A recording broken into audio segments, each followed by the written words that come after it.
بسمillahirrahmanirrahim۔ السلام علیکم۔ پروگرام علم و حکمت میں خوش آمدید۔ میں ہوں محمد حسن الیاس۔ ناظرین کرام، غامدی صاحب سے ایک طویل سلسلہ گفتگو میں ہم نے جاننے کی کوشش کی تھی کہ مسلمانوں کے عروج زوال کے اسباب الوجوہ کیا ہیں، اور پھر موضوع یہ شروع ہوا تھا کہ ان مسئلوں سے نکلنے کا لاہ عمل کیا ہے۔ غام صاحب نے 5 نکاتی لاہ عمل پیش کیا تھا، جس میں سب سے پہلی چیز تصادم سے گریز تھا، دوسرا سیاسی استحکام، تیسرا معاشی استحکام، چوتھا علم و اخلاق میں برتری، اور 5واں اپنی فقہی تراث، روایت اور قانونی جو منہاج ہے اس سے جڑنے کی بات کی تھی غام صاحب نے۔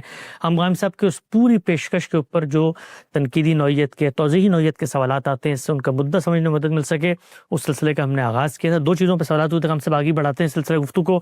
کوشش میری آج یہ ہوگی کہ وہ جو بقیہ 3 نکات ہیں ان پر بھی اگر کوئی توضیحی نوعیت کے سوالات ہیں آپ کی خدمت میں رکھوں۔ یہ مجھے بتائیے گا سب سے پہلے، معاشی استحکام آپ بات کرتے ہیں کہ جب تک نہیں ہوگا اس وقت تک دنیا میں ہم آگے نہیں بڑھ سکتے۔ ایک جو بڑی ہرڈل، بڑا سوال مقابل کے نقطہ نظر کی جانب سے سامنے آتا ہے، وہ یہ کہ دنیا کا جو ورلڈ آرڈر ہے معیشت کے باب میں، وہ تو سودی نظام پر استوار ہے۔ آپ نے بڑی تفصیلی گفتگو کر کے بتایا تھا کہ اسلام کے معاشی نظام میں جو خود اللہ تعالیٰ نے چیزیں طے کر دی ہیں، وہ زکوٰۃ ہو، وہ خراج ہو اور باقی چیزیں، لیکن اس ورلڈ آرڈر کے اندر رہتے ہوئے، سودی نظام کے ہوتے ہوئے، مسلمان مملکتیں معاشی طور پر استحکام کیسے حاصل کر سکتی ہیں؟ میرے نزدیک یہ دنیا کبھی خالی نہیں ہوتی، اس میں ہمیشہ چیلنج درپیش ہوتے ہیں۔ اس کو اللہ تعالیٰ نے اسی اصول پر بنایا ہے۔ یہ خالی کر کے میرے یا آپ کے حوالے نہیں کی جا سکتی۔ یہاں مقابل کے نظام چلتے ہوئے آپ کو ملیں گے۔ آپ معیشت میں قدم رکھیں گے انفرادی سطح پر تو دکانیں بند نہیں ہو جائیں گی۔ دنیا میں لوگ جس طریقے سے کاروبار کر رہے ہیں، ان سب کو وہاں سے فارغ کر کے آپ کے لیے مارکیٹ کو خالی نہیں کرا لیا جائے گا۔ تو اس لیے جو کچھ اس وقت دنیا میں موجود ہے اس کے اندر سے راستہ نکالنا ہوتا ہے۔ جس وقت کوئی قوم اپنے پاؤں پر کھڑی ہو جاتی ہے، وہ دنیا کو کچھ دینے کی پوزیشن میں آ جاتی ہے، پھر اس کے لیے یہ ممکن ہوتا ہے کہ وہ رکاوٹوں کو بھی دور کرنے میں کامیاب ہو جائے۔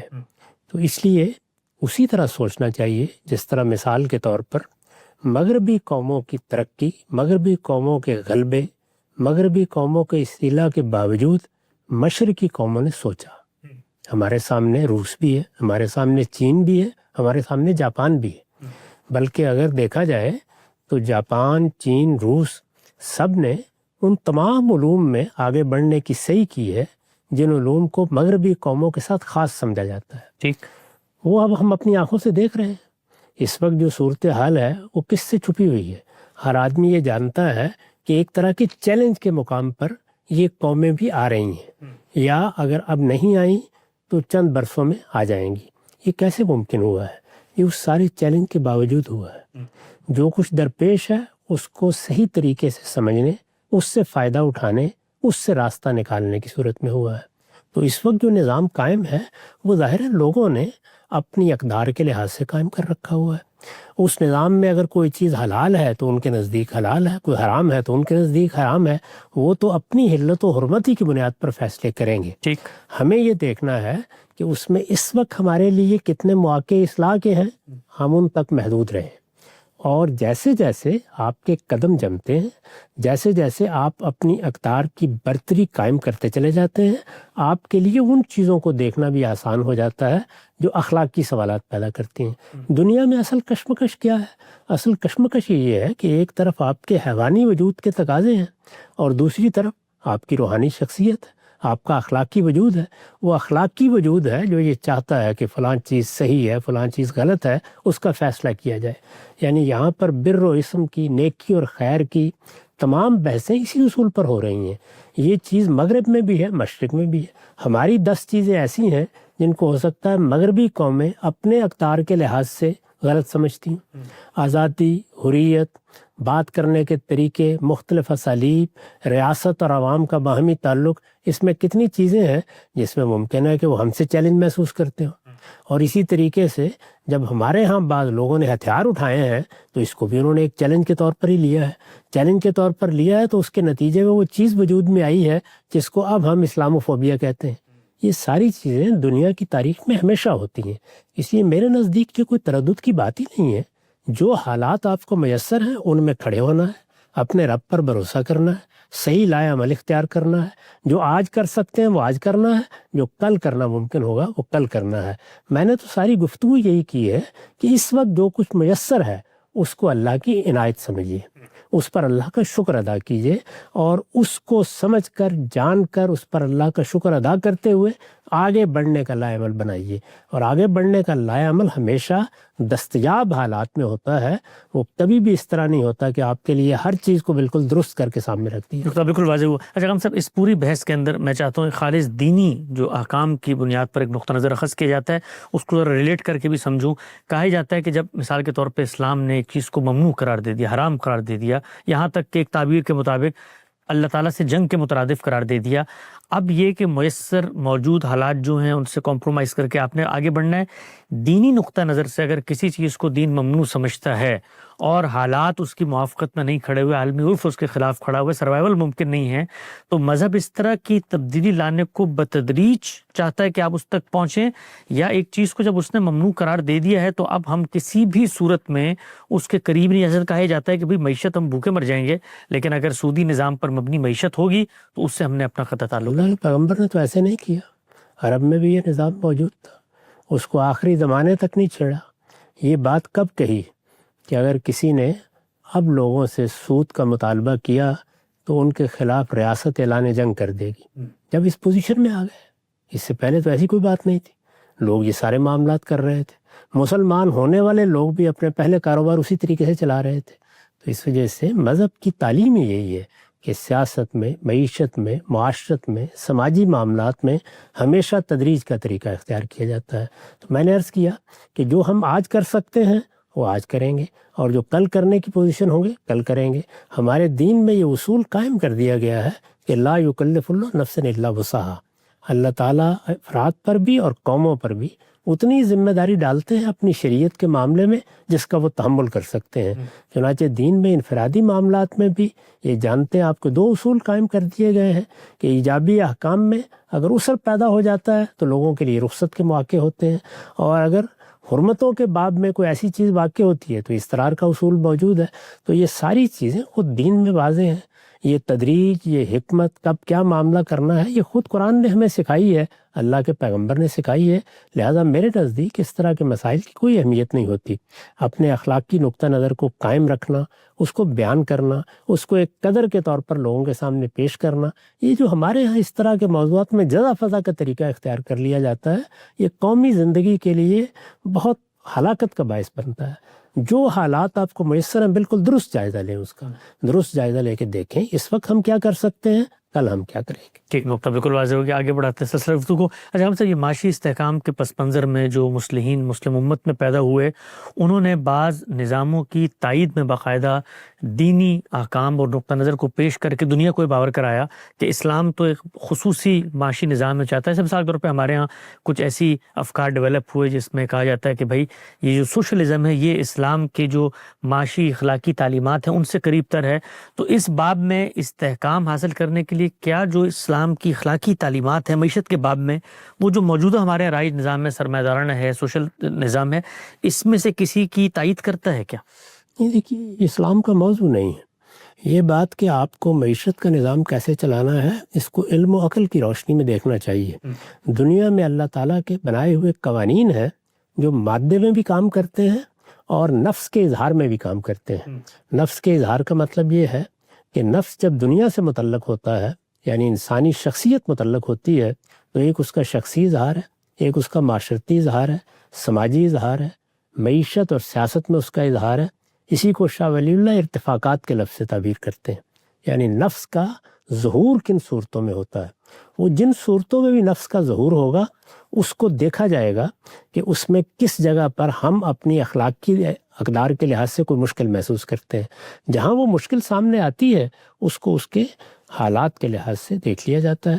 یہی طریقہ تمام معاملات میں اختیار کرنا چاہیے۔ جب آپ سیاست میں، معیشت میں، معاشرت میں قدم رکھتے ہیں تو یوں نہیں ہے کہ ایک ایک چیز بنا کے آپ کو دے دی گئی ہے، آپ کے پاس ایک اقدار کا نظام ہے، ایک قدری نقطہ نظر ہے، وہ اخلاق اور حادثہ اخلاقی سے پیدا ہوتا ہے۔ اس کو سامنے رکھ کے اپنے لیے ایک آئیڈیل اور ایک نمونہ بھی سامنے رکھنا چاہیے، یعنی ہمیں کہاں تک پہنچنا ہے۔ یہ جو کہاں تک پہنچنا ہے اس کو ہدف کی حیثیت حاصل ہوتی ہے۔ پہنچنے کا طریقہ کیا اختیار کرنا ہے؟ ظاہر ہے کہ قدر تو بعض اوقات یکساں ہو سکتی ہے، وہ سوشلزم کے پیش نظر بھی ہو سکتی ہے، وہ کیپٹلزم کے پیش نظر بھی ہو سکتی ہے، وہ فاشزم کے پیش نظر بھی ہو سکتی ہے، اور وہ ایک مسلمان کے یا اس کے دین کے پیش نظر بھی ہو سکتی ہے۔ یہ بات کہ غریبوں کے معاملات درست ہونے چاہیے، غربت کا خاتمہ ہونا چاہیے، یہ جو سرمایہ اور محنت کی کشمکش ہے اس میں محنت کو اس کا حقیقی حق ملنا چاہیے۔ سرمایہ جس طریقے سے ایک سرپلس ویلیو پیدا کر کے اپنی قوت بڑھا لیتا ہے اس کو لگام دینی چاہیے۔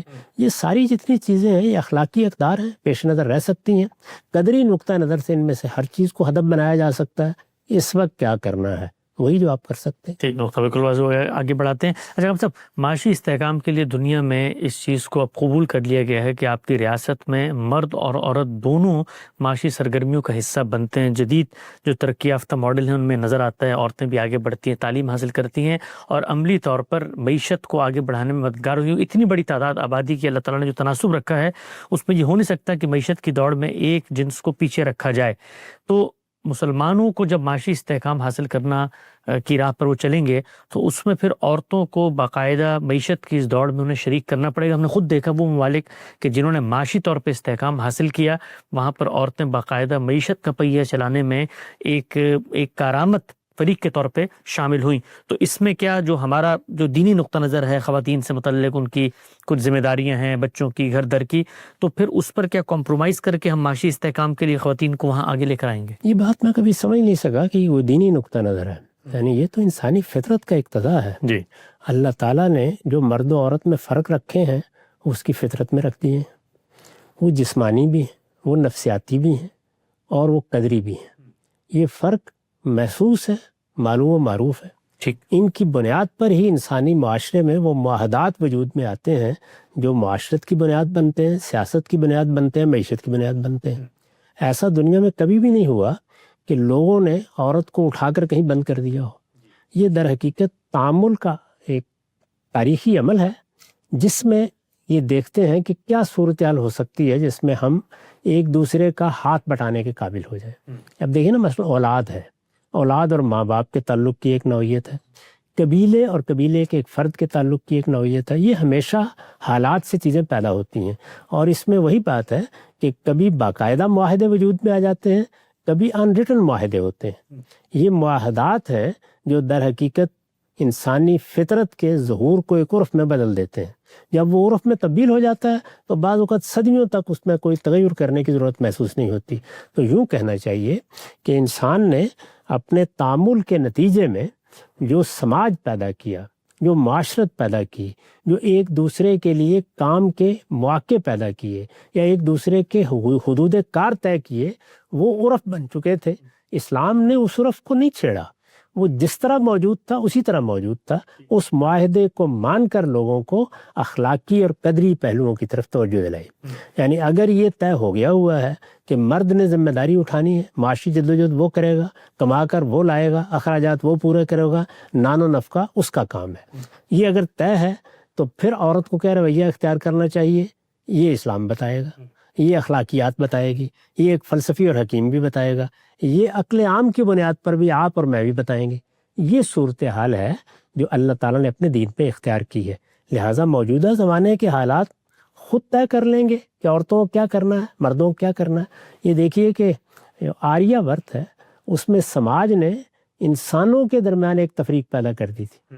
یعنی یہ طبقہ ہے جو مذہبی ذمہ داریاں انجام دے گا، یہ طبقہ ہے جو ریاست کا، ملک کا، قوم کا دفاع کرے گا، یہ طبقہ ہے جس کا کام ہی یہ ہے کہ وہ کھیتوں میں جائے گا، ہل چلائے گا، پیداواری ضرورتوں کو پورا کرے گا، یہ طبقہ ہے جس کا کام خدام کی حیثیت سے ذمہ داریاں انجام دینا ہے۔ تو یہ کیا کوئی نظام ہے؟ ظاہر ہے کہ یہ نظام ایسا نہیں ہے کہ کسی وید میں لکھا ہوا ہے کہ اس کے نتیجے میں اس کو ہر حال میں لوگوں نے قبول کرنا ہے۔ وقت، زمانہ، حالات اس کو ظہور پذیر کر دیتے ہیں۔ اس لیے میرے نزدیک دنیا کو سمجھنا چاہیے، دنیا میں پہلے باہمی تعامل سے اور ضرورتوں سے اور حالات کے تقاضے سے کوئی عرف وجود میں آتا ہے، پھر اس کے بعد اقدار کو اس سے متعلق کر کے بتایا جاتا ہے. ٹھیک. یعنی اگر غلامی پیدا ہو گئی ہے اور ہزاروں کی تعداد میں غلام موجود ہیں تو آپ چشم زدن میں اس کا خاتمہ نہیں کر سکتے. آپ کو دیکھنا ہوتا ہے کہ اچھا اس نظام میں اب حقوق و فرائض کی کیا نوعیت ہونی چاہیے. اس میں لوگوں کے ساتھ اگر کوئی زیادتی ہو رہی ہے یا کوئی اخلاقی تقاضا مجروح ہو رہا ہے تو اس میں لوگوں کو کیا تلقین کرنی چاہیے. اسی طرح موجودہ زمانے کو دیکھنا چاہیے. یہ موجودہ زمانہ ہے جس میں بہت سے تقاضے پیدا ہو گئے. عورتوں کے لیے کام کرنے کے مواقع بھی پیدا ہوئے ہیں. وہ بہت سے میدانوں میں باہر بھی آ سکتی ہیں. ان کے لیے ان کے جسمانی اور نفسیاتی تقاضوں کے لحاظ سے کاروبار کے یا ملازمت کے مواقع جتنے اس وقت پیدا ہوئے ہیں پرانے زمانے میں اس طرح تھے بھی نہیں. اس کے نتیجے میں آپ سے آپ ضرورتیں فیصلہ کریں گی. اسلام نے کوئی منفی رویہ نہیں اپنایا, کوئی طریقے طے نہیں کر دیے, کسی چیز کا لوگوں کو پابند نہیں کر دیا. زیادہ سے زیادہ یہ آپ کہہ سکتے ہیں کہ مردوں اور عورتوں کے درمیان صنفی لحاظ سے جن خرابیوں کا امکان ہو سکتا ہے ان کو سامنے رکھ کے ملنے کے بعد آداب مقرر کر دیے. تو وہ آداب اندر بھی ہیں, باہر بھی ہیں, گھر میں بھی ہیں, وہ کسی دکان پر بھی ہیں, وہ معیشت کی جدوجہد کرتے ہوئے بھی ہیں, وہ میدان جنگ میں لڑتے ہوئے بھی ہیں, وہ زندگی کے ہر شعبے میں. یعنی ان آداب کا لحاظ رکھنا تو ہر حال میں ضروری ہوگا. لیکن یہ کہ کوئی میدان طے کر دیا گیا ہے, کوئی لائحہ عمل مرتب کر دیا گیا ہے, یہ متعین کر دیا گیا ہے کہ شودروں کو یہی کام کرنا ہے اور ویش کو یہی کام کرنا ہے, ایسا بالکل بھی نہیں ہے. اس چیز کو اللہ تعالیٰ نے انسانوں کے تجربات پر چھوڑا ہے. اس وقت بھی جو تقاضے بیان کیے جاتے ہیں وہ تجربات اور حالات کی تبدیلی سے پیدا ہوئے ہیں. لہٰذا ان کو اسی طرح دیکھا جائے گا, اپنے اقدار بیان کیے جائیں گے اور لوگوں کو ان اقدار کی قدر و قیمت سے آگاہ کیا جاتا رہے گا. اقدار کا تعلق بہرحال زندگی کے ہر شعبے سے ہے, وہ سیاست سے بھی ہے, معیشت سے بھی ہے, معاشرت سے بھی ہے. وہ تو عورتوں کو بھی بتائے جائیں گے, مردوں کو بھی بتائے جائیں گے, لیکن ان کو آپس کے معاملات کے لیے معاہدہ کس طرح وجود میں لانا ہے یہ ظاہر ہے کہ زمانہ, حالات, تغیرات طے کرتے ہیں ہمیشہ. اور اس میں کچھ تبدیلیاں آ رہی ہیں, کچھ تبدیلیاں شاید مستقبل میں اس سے بھی بڑی آئیں. ان تبدیلیوں کو بھی سامنے رکھ کے ہم یہ دیکھیں گے کہ اب معاہدے کی نوعیت کیا ہے اور دین میں جو ہدایات کی گئی ہیں ان کا ریشنل ان سے کس طرح متعلق ہوتا ہے. وہ اگر اسی طرح قائم ہے تو احکام بھی اسی طرح قائم ہے, اور اگر اس میں کوئی تغیر آیا ہے تو اللہ تعالیٰ نے اس کے لیے خود رہنمائی کر دی ہوتی ہے کہ اب اس کے ساتھ کیا معاملہ کرنا ہے. نقطہ بالکل واضح ہو گیا. ہم سب آگے بڑھاتے ہیں اس پوری ڈیبیٹ کے اوپر. جو کچھ ہم سب نے بھی 5 نکاتی لائحہ عمل دیا تھا, کچھ ہمیں عملی سوالات بھی موصول ہوئے ہیں. انہی 3 چیزوں سے متعلق ہم سب ایک کر کے آپ کی خدمت میں رکھتا ہوں. خاتمے سے پہلے یہ پوچھا گیا ہے کہ دنیا میں معاشی استحکام فری مارکیٹ اکانومی کے ساتھ جڑ چکا ہے, اس کے مقابل میں فیوڈل سسٹم ہے جو فری مارکیٹ اکانومی کا رستہ روکتا ہے. تو کیا معاشی استحکام کے لیے فیوڈل سسٹم کو ختم کرنا ناگزیر ہے آپ کی نظر میں؟ یہ بات یہ ہے کہ فیوڈل سسٹم اب اس طریقے سے رہا بھی نہیں. مغرب میں وہ ایک اور طریقے سے ختم ہوا, ہمارے ہاں بھی اس کی نوعیت وہ نہیں رہی ہے. چند علاقے ہیں, زیادہ سے زیادہ آپ بر صغیر کو سامنے رکھ کے کوئی رائے قائم کر سکتے ہیں, لیکن عالم اسلام بر صغیر تو نہیں ہے. جی, اس میں جزیرہ نما عرب بھی ہے, ترکی بھی ہے, اس میں ترکی ملیشیا بھی ہے, اس میں ملیشیا بھی ہے, انڈونیشیا بھی ہے. ہم نے وہ سب جگہ دیکھی ہیں تو یہ معلوم ہے کہ اس میں کیا کیا چیزیں تغیر و تبدل کی نظر ہو چکی ہیں. یہ تغیرات دنیا میں ہمیشہ ہوتے رہتے ہیں. یہ جو اصول ہے کہ فلاں چیز کو ختم کرنا ہے, میرے نزدیک چیزیں کبھی ختم نہیں ہوتی, ریپلیس ہوتا, آپ کو اصل میں ہمیشہ ریپلیس کرنا ہوتا ہے. بہت اہم. اور یہ تدریجی عمل ہے, یعنی آپ قدری لحاظ سے بھی چیزوں کو دیکھتے ہیں اور آپ ضرورت کے لحاظ سے, آپ تجربے کی بنیاد کے اوپر ہونے والے تغیرات کے لحاظ سے, نئے علوم کے لحاظ سے, نئے معاشی وسائل کے لحاظ سے چیزوں پہ نظر ثانی کرتے رہتے ہیں. اب یہ دیکھ لیجئے کہ بڑی بڑی ذمہ داریاں ہیں, ان کے لیے ہم جب آنکھ کھول رہے تھے تو سوائے اس کے کوئی راستہ ہی نظر نہیں آتا تھا کہ اس میں مزارعین کی ایک بڑی تعداد بھرتی کر لی جائے. موجودہ زمانے میں اتنے تغیرات آ گئے ہیں کہ آپ فی الواقع بڑے بڑے فارم یہاں موجود ہیں, جا کے ان کو دیکھیے, یہی ضرورت ہے آپ کی. تو یہ سب چیزیں وقت کے ساتھ, حالات کے ساتھ تبدیل ہو جاتی ہیں. روزانہ ہم اس موضوع پر مضامین پڑھتے ہیں کہ جب انڈسٹریل ریولوشن ہوا تو اس نے کیا تغیرات پیدا کر دیے. اب ہمارے یہاں انفارمیشن ٹیکنالوجی نے کیا زمین و آسمان میں انقلاب برپا کر دیا ہے. اس وقت یعنی چند برس پہلے, چند برس بھی شاید ابھی نہیں ہوئے, یہ جو ہمارے ہاں آرٹیفیشل انٹیلیجنس ہے, مصنوعی ذہانت ہے, اس نے کیا تغیرات پیدا کیے ہیں. ہم نے اپنی آنکھوں کے ساتھ دیکھا کہ کاتب حضرات کس طریقے سے 50 100 کی تعداد میں ایک اخبار میں ملازم ہوتے تھے. کیا اب بھی وہی صورتحال ہے؟ کمپیوٹر کی ایجاد نے کیا تغیرات پیدا کیے ہیں. تو اصل میں یہ جو وسائل ذرائع ہیں ان میں جیسے ہی تبدیلیاں آتی ہیں اس سے زمین و آسمان تبدیل ہو جاتا ہے. یہ تبدیلیاں ہیں جو کسی چیز کے خاتمے کا ذریعہ بنتی ہیں. ان کو اگر آپ احکام کے ذریعے سے ختم کرنا چاہیں تو بعض اوقات سوسائٹی کے نظم کو آپ مختل کر بیٹھتے ہیں اور اس کا نتیجہ سوائے اس کی کچھ نہیں نکلتا کہ پھر 150 سال تک کسی قوم کو اس کی قیمت ادا کرنی پڑتی ہے. یہ بالکل وہی چیز ہے جو ایک زمانے میں ہمارے یہاں سوشلزم کا نعرہ لگا کر صنعتوں کو ذاتی تحویل سے نکال لینے میں ہوا. اس کا نتیجہ کیا نکلا؟ اس طرح کے معاملات کبھی بھی نہیں کرنے چاہیے. سوسائٹی جس جگہ آپ کو ملتی ہے اس کو وہاں سے قبول کر لیجئے. اس کو قبول کر کے دیکھیے کہ اس میں اخلاقی اقدار کن تغیرات کا تقاضا کرتی ہیں. اخلاقی اقدار کبھی قانون کا سہارا نہیں لیتی. وہ اپنے استدلال کی بنیاد پر، اپنی روح کی بنیاد پر، انسانی فطرت میں اپنے مقام کی بنیاد پر پیش کی جاتی ہیں. ان سے بہت سے تغیرات پیدا ہوتے ہیں. وہ تغیرات ہمیشہ تلقین نصیحت کا تقاضا کرتے ہیں. یعنی اگر دانشور اور اگر اچھی اقدار کے حاملین اور اگر سیاستدان خود الاقدار کے علمبردار بنیں گے تو وہ سوسائٹی میں بھی اسی طریقے سے نفوذ کر جائیں گی. تجربات سے جو تغیرات آنے ہوتے ہیں ان کو روکا ہی نہیں جا سکتا.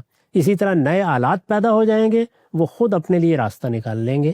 اصل چیز یہ ہے کہ جب یہ چیزیں آئیں تو ان کے راستے میں مصنوعی رکاوٹیں کھڑی کرنے کے بجائے ہر تغیر کا استقبال کیا جائے، اور جب استقبال کیا جائے تو اپنے قدری پیمانے لے کے استقبال کیا جائے.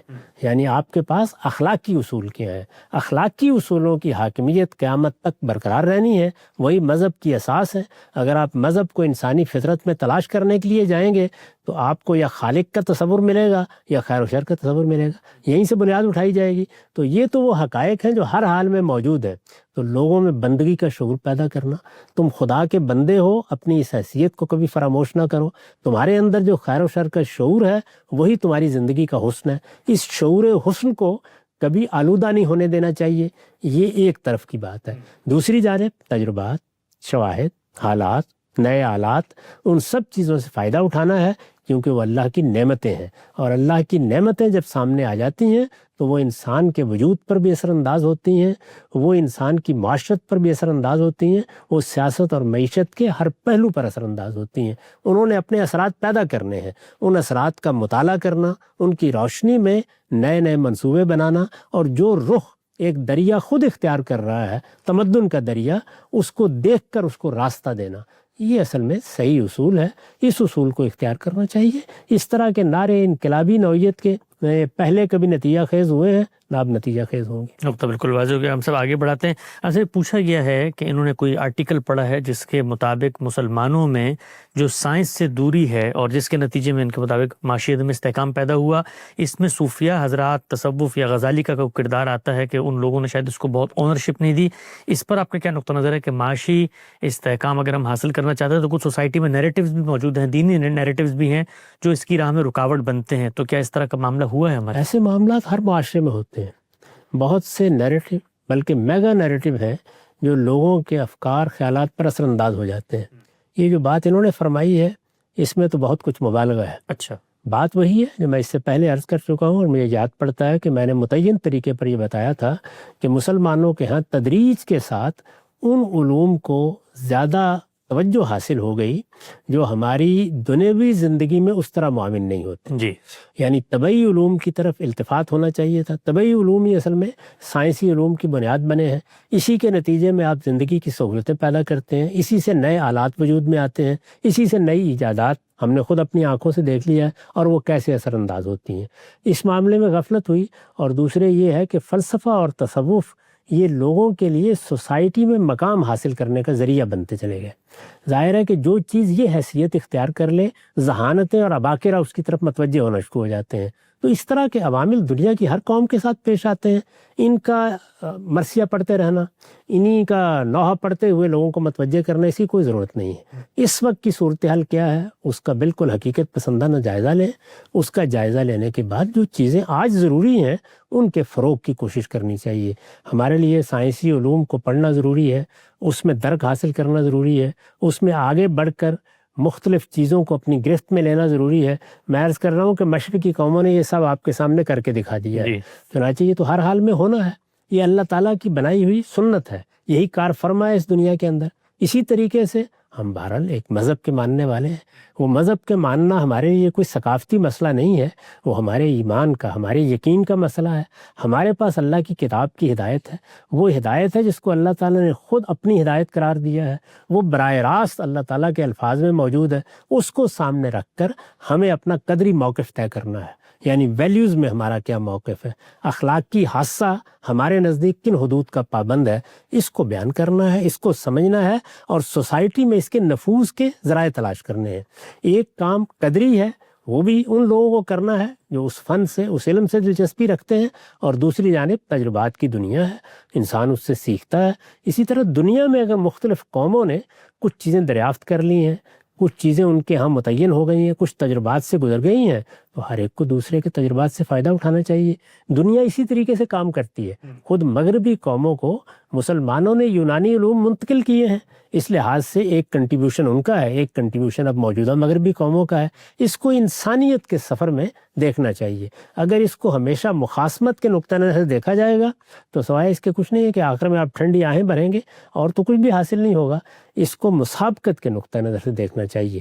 مسابقت اپنی ذات میں ایک اچھا عمل ہے، یعنی آپ نے جائزہ لیا، آپ نے دیکھا، آپ نے جانا کیا چیز اپنانے کی ہے، کیا اختیار کرنے کی ہے، اور میرے قدری وجود سے کیا چیز ہم آہنگ ہے. یہ فیصلے کرنے اور بیدار دل کے ساتھ یہ فیصلے کرنے، یہ در حقیقت انسانیت کے لیے صحیح لایا عمل ہے. پوچھا یہ گیا ہے کہ آپ نے علم اور اخلاق میں برتری کی بات کی، اس میں آگے بڑھنا ہے، اس سے خود ہمارا وجود، تشخص، اللہ کی جو برکات ہیں، اور پھر دنیا کا ہم پر اعتماد بحال ہوگا. یہ کہتے ہیں کہ اس میں جو پہلا سٹیپ ہے وہ ان کے نقطہ نظر کے مطابق تعلیمی نظام کو بہتر کرنا ہے. تعلیمی نظام کے اندر ہم جس وقت تک اس چیز کو مرکز اور محور نہیں بنائیں گے کہ آپ کا اخلاقی وجود بلند تر ہو، کیونکہ جو کچھ ہم سب اب تک ہمارے خود ارد گرد نظر آتا ہے وہ تو کیریئر اورینٹیشن ہے. آپ نے کوئی ہنر سیکھ کر آگے بڑھ کر نوکری حاصل کر کے معاشی طور پر خود مختار ہو جانا ہے. تربیت کا فقدان ہے، پورے تعلیمی نظام میں کوئی سررشتہ نہیں ہے. تو ان کے مطابق تعلیمی نظام کو ایک نکاتی ایجنڈے پر جمع کر کر آگے بڑھنا پڑے گا کہ ہم نے بچوں کی شخصیت اور اخلاقی تربیت کرنی. ظاہر ہے اس کے بغیر تو کوئی چارہ نہیں ہے، کیونکہ آپ کے والدین جب بچے کو اپنی آغوش میں لیتے ہیں تو ان کی شخصیت منتقل ہوتی ہے، ان کے اطوار منتقل ہوتے ہیں، ان کے اقدار منتقل ہوتے ہیں. بچہ ابتدا میں ان سے سیکھتا ہے، پھر وہ اساتذہ کے سپرد کر دیا جاتا ہے. یہی دنیا میں قدیم سے چلتا ہوا نظام آ رہا ہے. اس کو اب کیا صورت دینی ہے؟ ہمارے ہاں جو پبلک تعلیم کا نظام ہے، کیا اسی کو قائم رکھنا چاہیے؟ کیا انسان کی انفرادی تربیت کا نظام جو قدیم دور میں بڑی اہمیت کا حامل رہا ہے، اس کو اس کے ساتھ آمیز کر دینا چاہیے؟ اسی طرح ہنر مندی یا سلیقہ سیکھنا، کام کرنے کے ذرائع پیدا کرنا، کیا اس کو عمومی تعلیم کا حصہ رہنا چاہیے یا اس کو الگ کر دینا چاہیے؟ یہ سب وہ چیزیں ہیں جو انسانی تجربات کی روشنی میں زیر بحث رہنی چاہیے، اور اس میں کوئی شبہ نہیں ہے کہ سب سے بڑھ کر انسان بنانے کا عمل ہے جو نتیجہ خیز ہوتا ہے. اگر آپ نے انسان بنانے کے عمل میں صحیح طریقہ اختیار کر لیا ہے اور اس میں کوئی مصنوعی نوعیت کی چیزیں انسان کی شخصیت میں داخل نہیں کی، اس کی فطرت کو پہچانا ہے، اس کے تقاضوں کو پہچانا ہے، اس کے لحاظ سے اس کی تعلیم و تربیت کا اہتمام کیا ہے، تو آپ بہتر قوم پیدا کریں گے. سوال یہ پوچھا گیا ہے کہ جو ہمارا مسلم لاء کا ٹریڈیشن ہے اس میں تو مختلف مکاتب فکر بنے اور پھر دینی طبقات، تو کامن لاء یا سول لاء پر تو کسی ریاست کے شہریوں کا اتفاق ممکن ہو جاتا ہے کیونکہ وہ ان کے دینی نظریات سے نہیں پھوٹا ہوا. تو اگر کوئی دینی پس منظر کی روایت آگے آتی ہے تو پھر تو یہ عین ممکن ہے کہ ایک ہی ریاست کے اندر 10 فرقوں کے ماننے والے لوگ ہیں، وہ اپنی اپنی اس قانونی روایت کی پیرو کی بات کریں. قانونی روایت میں اس طرح کی تفریق نہیں ہے. دیکھیے ہمارے ہاں بہت بڑی اکثریت حنفی قانون کو ماننے والی ہے. یعنی ہمارے ہاں جو مسلم لاء کی مختلف روایتیں ہیں وہ پہلے ہی یہ تقسیم پیدا کر چکی ہیں. مشرق بعید میں آپ نے دیکھا وہاں شافعی روایت موجود ہے. مغرب کے ملک یعنی قدیم میں جو مغرب کہا جاتا تھا، الجزائر، تیونس، الجزائر، اسی طرح سے مراکش وغیرہ، وہاں پر مالکی روایت موجود ہے. تو اس وجہ سے جو روایت جہاں موجود ہے جس سے لوگ مانوس ہیں اسی سے آگے بڑھنا چاہیے، اور اپنی قومی روایت، اپنی تاریخ، اپنا پس منظر، اپنی ثقافتی روایت، ان چیزوں کو لے کر جب آپ چلتے ہیں تو میں نے عرض کیا تھا کہ اس کے نتیجے میں وہ چیز پیدا ہوتی ہے جس کو ہمارے شاعر نے اس طرح بیان کیا تھا کہ صنوبر باغ میں آزاد بھی ہے، پابگل بھی ہے. اس سے اصل میں انسانی شخصیت کی تعمیر صحیح طریقے سے ہوتی ہے. ورنہ آپ کیا کرتے ہیں؟ آپ وہی کام کرتے ہیں کہ ایک اجنبی زمین میں آپ کسی دوسری زمین کا پودا لا کے لگا دیتے ہیں. وہ ہمیشہ لوگوں کے اندر بھی، گرد و پیش کے ماحول میں بھی خرابیوں کا موجب بنتا رہتا ہے۔ یہی کام ہم نے بہت سے معاملات میں کیا ہے، اس لیے میں تو کلچرل معاملات میں، ثقافتی معاملات میں، تہذیبی معاملات میں اسی اصول کو صحیح سمجھتا ہوں۔ اور مغرب میں جو کچھ ہوا ہے وہ اس کی دلیل ہے، انہوں نے اپنی یونانی روایت سے ہمیشہ اپنے آپ کو وابستہ کیے رکھا ہے، تو ہمیں بھی یہ چاہیے تھا کہ ہم اپنی روایت کے اندر کھڑے ہو کر پھر یہ دیکھتے اس میں کہاں خامی ہے، اس میں کہاں اصلاح کی ضرورت ہے، اس میں کیا چیز مزید داخل کرنی چاہیے، کس چیز کا پیوند لگانے کی ضرورت ہے، وہ سب چیزیں خوش دلی کے ساتھ قبول کرنی چاہیے تھی۔ اس لیے کہ الحکمت ضالۃ المومن، یہ تو مسلمان کی متاع ہے، جہاں کہیں بھی اس کو حکمت ملے گی اس کو قبول کرے۔ خان صاحب، آپ کا یہ تفصیلی نقطہ نظر اب دنیا کے سامنے آ چکا ہے۔ 5 نکاتی لاہ عمل جو امت مسلمہ کی بحالی کا ایک روڈ میپ ہے، آگے بڑھنے کا ایک مثبت لاہ عمل ہے، اور ان 5 چیزوں پہ جو لوگوں کے قلوب و اذہان میں سوالات، اشکالات، ابہامات پیدا ہوتے ہیں، وہ بھی خان صاحب نے آپ کی خدمت رکھے۔ میں چاہتا ہوں آخر کی طرف بڑھتے ہوئے چند اور پہلو، آپ کی خود اپنی ابتدائی جوانی کی زندگی اسی جدوجہد میں گزری کہ امت مسلمہ کی بحالی کے لیے جو تحریکیں خود ہماری ملت میں بالخصوص بر صغیر میں اٹھی ہیں، بڑے بڑے اذہان نے، بڑے انٹیلیجنٹ لوگ تھے، انہوں نے پوری زندگی اپنی اس پر گھلا دی کہ دوبارہ سے عظمت رفتہ کی بازیافت ہو، امت اٹھے۔ میں چاہتا ہوں ہم سب ایک درد دل کے ساتھ، ایک بہت بڑی تعداد ہے نوجوانوں کی، علماء کی، مفکرین کی، جو امت کو اٹھانا چاہتے ہیں، جگانا چاہتے ہیں، بحال کرنا چاہتے ہیں، ان کے لیے کوئی پیغام، اگرچہ آپ نے جو روڈ میپ دیا وہ اس سے مختلف ہے جو بالعموم لوگ پیش کرتے ہیں، لیکن ان کو یہ پیغام کہ یہ جو بتائے درد و سوز ہے وہ مشترک ہے کہ ہم خود سب آگے مل کے اپنی ملت کو دنیا کے اسٹیج پر آگے لے کر آئیں، ان کے لیے کوئی پیغام آپ کا؟ ایک فطری جذبے کا اظہار ہے۔ میں اگر اپنا ایک خاندان رکھتا ہوں، اپنی ایک برادری رکھتا ہوں، میرا ایک گھر ہے، میری ایک معاشرت ہے، میں یہ چاہوں گا کہ وہ اپنے پاؤں پر کھڑے ہو، میں یہ چاہوں گا کہ وہ ترقی کریں، میری یہ آرزو ہوگی کہ اس میں کوئی کردار ادا کر سکتا ہوں تو اسے دریغ نہ کروں۔ یہی معاملہ قوم کا ہے، یہی معاملہ امت کا ہے۔ ہم جس قوم سے تعلق رکھتے ہیں اس کی بھی بہتری چاہتے ہیں، اور میں نہیں سمجھتا کہ کسی بھی قوم کا کوئی فرزند اپنے اندر یہ جذبات نہ رکھتا ہو۔ یہ ملت اسلامیہ ہے، رسالت مآب صلی اللہ علیہ وسلم کی نسبت سے یہ امت مسلمہ کہلاتی ہے۔ یہ امت مسلمہ ہے جس کے ساتھ ہماری تقدیر بھی وابستہ ہے۔ جب صورتحال یہ ہے تو یہ کیسے ہو سکتا ہے کہ اس کو برے حال میں دیکھا جائے تو آدمی کے دل میں اس کے لیے دردمندی پیدا نہ ہو؟ یہ خیر خواہی کا جذبہ ہے جس کے تحت کوئی بات تنقید میں بھی کہنا پڑ جاتی ہے۔ اس کا ہرگز یہ مطلب نہیں ہوتا کہ نقد کرنا ہی پیش نظر ہے، یا یہ کوئی ایسی چیز ہے جس سے لذت حاصل ہوتی ہے۔ نقد بھی اصلاح ہی کے جذبے سے کیا جاتا ہے۔ جب ہم اپنے اوپر تنقید کرتے ہیں یا اپنے بعض احباب پر تنقید کرتے ہیں تو اس میں وہی خیر خواہی کا جذبہ ہوتا ہے۔ یہ ایک راستے پر چل رہے ہیں، انہوں نے اپنا ایک ہدف متعین کیا ہے، یہ اس کی جانب بڑھ رہے ہیں، ایسا نہ ہو کہ یہ اپنی راہ کھوٹی کر بیٹھیں، یہ منزل تک نہ پہنچ سکیں، اپنے آپ کو کوئی نقصان پہنچائیں۔ یہی وہ چیزیں ہیں جو اس پر آمادہ کرتی ہیں کہ اقدامات کا بھی تجزیہ کیا جائے، جو لائے عمل بنایا گیا ہے اس کے اندر بھی اتر کر دیکھا جائے۔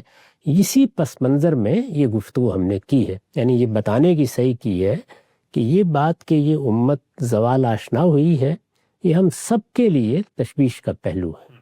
اس میں کوئی شبہ نہیں ہے کہ امتوں کا معاملہ بھی وہی ہوتا ہے جو افراد کا معاملہ ہے، وہ بھی اسی طریقے سے پیدا ہوتی ہیں، لڑکپن اور بچپن کے مراحل طے کرتی ہیں، جوان ہوتی ہیں، اور اس کے بعد وہ ختم بھی ہو جاتی ہیں۔ لیکن یہ امت تعداد کے لحاظ سے اس وقت اربوں میں ہے، کروڑوں لوگ ہیں دنیا بھر میں جو اپنے آپ کو مسلمان کہتے ہیں، اور پھر یہ کہ دنیا میں بکھرے ہوئے نہیں ہیں بلکہ ان کو بہت سے ملکوں میں سیاسی اقتدار حاصل ہو گیا ہے۔ ہم نے یہ بتایا ہے کہ یہ سیاسی اقتدار کس طرح ایک نعمت کے طور پر ذات باری کی طرف سے ملا ہے۔ یہ سیاسی اقتدار اس درجے میں نہ صحیح جس درجے میں بالعموم لوگ چاہتے ہیں کہ ان کو ملے، لیکن ایک حد تک مسلمان اپنے اپنے ملکوں میں اپنا نظم خود بنا سکتے ہیں، اپنے معاملات خود طے کر سکتے ہیں، اپنے دساتیر متعین کر سکتے ہیں، اور بہت سی چیزوں کے بارے میں قانون سازی کر سکتے ہیں، اپنے لیے لائے عمل بنا سکتے ہیں، یہ سوچ سکتے ہیں کہ وہ کیسے آگے بڑھیں۔ جب یہ صورتحال ہے تو اس پر اللہ کا شکر ادا کرتے ہوئے یہ دیکھنے کی کوشش کرنی چاہیے کہ اب ہمارا لائے عمل کیا ہو۔ ہم نے یہ کوشش کی ہے کہ یہ بتائیں کہ غلطی کہاں ہوئی ہے، اس سے پہلے کیا چیزیں زوال کا باعث بنی ہیں، ان کا تجزیہ کرنے کے نتیجے میں ہمارے لیے اب لائحہ عمل بنتا کیا ہے، اس کے نکات ہم نے واضح کرنے کی صحیح کی۔ اور اس سے مقصود کیا ہے؟ مقصود یہ ہے کہ جو لوگ اس میں اپنی جانیں کھپا رہے ہیں، جو لوگ اس میں قربانیاں دے رہے ہیں، جن کی جد و جہد کے آثار اس وقت موجود ہے اور وہ ہر شخص اپنی آنکھوں سے دیکھ سکتا ہے، ان کو بھی یہ بات بتانے کی صحیح کی جائے کہ ان کو محنت تو کرنی ہے، جد و جہد کرنی ہے، لیکن اس کا رخ کیا ہونا چاہیے، انہیں حقائق کو کس درجے میں سمجھنا چاہیے، بات کی ابتدا کہاں سے کرنی چاہیے۔ یہ کوئی طریقہ نہیں ہے کہ آپ اپنی تمنا کو سامنے رکھیں اور صورتحال کیا ہے اس کا جائزہ لیے بغیر آپ ابتدا کر دیں، اس کا حاصل کچھ نہیں ہوگا۔ یعنی میں اگر اپنے بچے کے بارے میں یہ تمنا رکھتا ہوں کہ یہ چیزیں وہ پڑھے، ایسی تعلیم حاصل کرے، فلاں مراحل طے کرے، تو مجھے سب سے پہلے یہ دیکھنا ہے کہ وہ ہے کیا، اس کی اس وقت صورت کیا ہے، اس کی عمر کیا ہے، اس کی ذہنی حالت کیا ہے، اس کو اللہ نے کیا صلاحیتیں دی ہیں۔ یہ سب چیزیں اگر میں دیکھے بغیر کوئی لائحہ عمل بناؤں گا تو اپنے آپ کو بھی مایوسی کی نظر کروں گا اور اس کے لیے بھی مسائل پیدا کر دوں گا۔ ہمارے ہاں عام طور پر جذبے کا اظہار ہو جاتا ہے، لیکن ان چیزوں کے اندر اتر کر ان کو سمجھنے کے طریقے اختیار نہیں کیے جاتے، اور یہی بات بالعموم کہی جاتی ہے کہ بس یہ جذبہ چاہیے اور ہمت چاہیے اور غیرت چاہیے اور اپنی عزت کا پاس چاہیے، ہم اٹھیں گے تو یہ کر دیں گے وہ کر دیں گے۔ ہم نے بتایا ہے کہ اس میں پے در پے ناکامیاں ہوئی ہیں، لہٰذا صحیح لائحہ عمل یہی ہوگا کہ وہ یہ بات سمجھیں کہ ابتدا کہاں سے کرنی ہے، یہ سمجھیں کہ اس وقت صورتحال کیا ہے، یہ سمجھیں کہ دنیا کے اندر اس وقت کیا تغیرات اور تبدیلیاں آ چکی ہیں، یہ سمجھیں کہ مقابلہ کن قوتوں سے ہے، اس میں کھڑے ہو کر اپنے لیے ایک لائحہ عمل بنائیں۔ اسی مقصد کو سامنے رکھ کر یہ ساری گفتگو کی۔ ہم سب آخری نوٹ میں چاہتا ہوں دنیا تک یہ پیغام بھی پہنچے کہ ایک تو امت کی بحالی ہے، یہ فطری جذبہ ہے جیسے کہ آپ نے فرمایا، اس کے ساتھ ساتھ اللہ تعالیٰ نے ہمیں ایک کتاب دی ہے جس کے اندر قیامت تک کی ہدایت سب کر دی گئی ہے، اور وہ معاملات جس میں انسانی عقل ٹھوکر کھاتی ہے، اس کے پاس کوئی قول فیصل نہیں ہوتا، کوئی عرف آخر نہیں ہوتا، وہ کتاب منیر ہمارے پاس ہے۔ تو ہم نہ صرف یہ کہ اپنی امت کو بحال کر کے دنیا کی اسٹیج پر ایک وقار کے ساتھ جی سکتے ہیں، باقی قومیں اس وقت جو ترقی ایک پہلو سے پا کر باقی پہلو سے تنزلی کا شکار ہیں، ان کے لیے بھی رہنمائی کا باعث بن سکتے ہیں۔ اس میں کیا شبہ ہے؟ یعنی قرآن مجید جب اپنی دعوت پیش کرتا ہے تو جیسے ہمارے علماء بیان کرتے ہیں کہ یہ امت تو اس کو قبول کر کے رسول اللہ کی امت بن گئی، جی، لیکن ہماری ایک امت اجابت بھی ہے، وہ ساری دنیا ہے۔ رسالت بآب صلی اللہ علیہ وسلم کی دعوت، آپ کا پیغام، یہ میرے یا آپ ہی کے لیے نہیں ہے، یہ الخلق کافہ ہے، ساری دنیا کے لیے ہے۔ چنانچہ قرآن مجید کو اس حیثیت سے پیش کرنا، وہ دنیا کو کیا پیغام دیتا ہے۔ خود قرآن نے یہ بتایا ہے کہ اس وقت دنیا میں کتنے لوگ ہیں جو بغیر ہدم ولا کتاب منیر ہیں، یعنی ان کے پاس نہ وہ ہدایت ہے جو اللہ کی ہدایت ہے، اور نہ وہ روشن کتاب ہے جو اللہ کی کتاب کی حیثیت سے ہمارے پاس ہے۔ ہمیں خود بھی اس کتاب کو پوری مضبوطی کے ساتھ پکڑنا ہے اور دوسروں تک بھی اس کی دعوت، اس کا پیغام پہنچانا ہے۔ اس کا پیغام اصل میں دنیا کے لیے آب حیات ہے، اور یہ آب حیات اگر ہمارے پاس ہے تو ہماری ذمہ داری یہ ہے کہ ہم اپنے لیے بھی اس سے زندگی کا اہتمام کریں، دنیا کو بھی اس زندگی کا پیغام دیں۔ نقطہ بالکل واضح ہو جاتا ہے۔ مسلمانوں کے عروج و زوال کی داستان، عروج کیسے حاصل ہوا، زوال کے اسباب کیا تھے، اور پھر اس کے بعد زوال سے نکلنے کا ایک مثبت 5 نکاتی لائحہ عمل غامدی صاحب سے ہم نے جانا۔ وقت یہاں پہ ختم ہوتا ہے، دوبارہ حاضر خدمت ہوں گے، اب تک آپ کا بہت شکریہ۔